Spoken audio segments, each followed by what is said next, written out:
Welcome back to Gilli zone.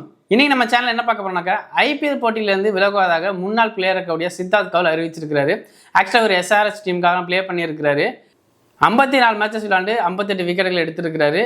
International கிரிக்கெட்டில் 3 T20 போட்டிகளையும் international ODI போட்டியில் 6 மேட்சஸும் play பண்ணியிருக்காரு. இப்போ ரீசெண்டாக நடந்த 2025 ஐபிஎல் ஏலத்தில் தன்னை எடுக்காதனால எல்லா விதமான போட்டியிலிருந்து அவர் ஓய்வை அறிவிச்சிருக்கிறாரு.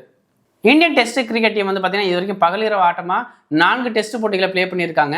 அதில் 3 டெஸ்ட் போட்டிகள் இந்தியாவில் நடைபெற்றுச்சு. அந்த 3 டெஸ்ட் போட்டிகளும் இந்தியா ஜெயிச்சிருக்காங்க. 4வது நடைபெற்ற டெஸ்ட் போட்டி ஆஸ்திரேலியாவோட அடிலை மைதானத்தில் நடந்துச்சு. அந்த டெஸ்ட் போட்டியில் இந்தியா 36 ரன்களுக்கு ஆல் அவுட் ஆயிருந்தாங்க. ஸோ அந்த டெஸ்ட் போட்டி மட்டும் தான் இந்தியா தோற்றுருக்காங்க.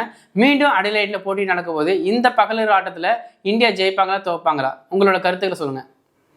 ஐபிஎல் போட்டியில் பிருத்வி ஷா இந்த முறை ஏன் போகவே இல்லை. இதற்கு முன்னாடி டெல்லி அணிக்காக அவர் பல முறை ப்ளே பண்ணியிருக்காரு. கிட்டத்தட்ட 6 வருஷம் டெல்லி அணிக்காக அவர் ப்ளே பண்ணியிருக்காரு. பட் இந்த முறை ஏன் அவர் எடுக்கலன்னு சொல்லி அந்த அணி நிர்வாகம் அறிவிச்சிருக்காங்க. என்ன சொல்லியிருக்காங்கன்னா, பிருத்வி ஷா ஃபிட்னஸ்லாம் அந்தளவுக்கு ஃபோக்கஸ் பண்ணுறது இல்லை, ஸோ அதனால் இந்த முறை நாங்கள் எடுக்கலன்னு சொல்லி அவங்க ஓப்பன் ஸ்டேட்மெண்ட்டாக சொல்லியிருக்காங்க.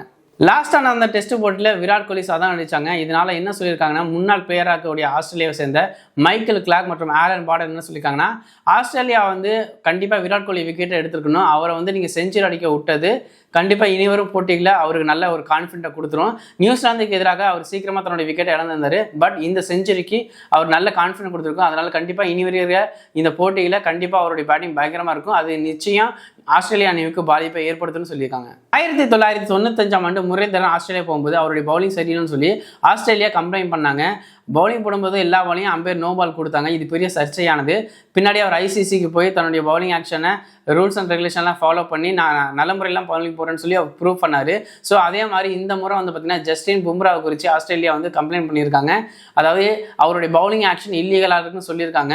ஸோ இது மனதளவு தான் அவங்க பாதிப்பை ஏற்படுத்தும்னு சொல்லியிருக்காங்க. ஏன்னா இதுக்கு முன்னாடியே 2 வருஷமாக 2-3 சீரியஸாக அவர் ஆஸ்திரேலியா போய் நல்லா ப்ளே பண்ணி நல்ல விக்கெட்லாம் எடுத்திருக்காரு. ஸோ பும்ராவை மன ரீதியாக பாதிப்பட வைக்கணுங்கிறது ஒரே ஒரு நோக்கத்துக்காக இப்படிப்பட்ட வதந்தியை பரப்பிட்டு இருக்காங்க. மேலும் இந்த மாதிரி கிரிக்கெட் சம்மந்தமான வீடியோஸ் பார்க்கணும்னு நினச்சிங்கன்னா மறக்காமல் எங்கள் சேனலை சப்ஸ்கிரைப் பண்ணிக்கோங்க, லைக் பண்ணிக்கோங்க. தேங்க்யூ.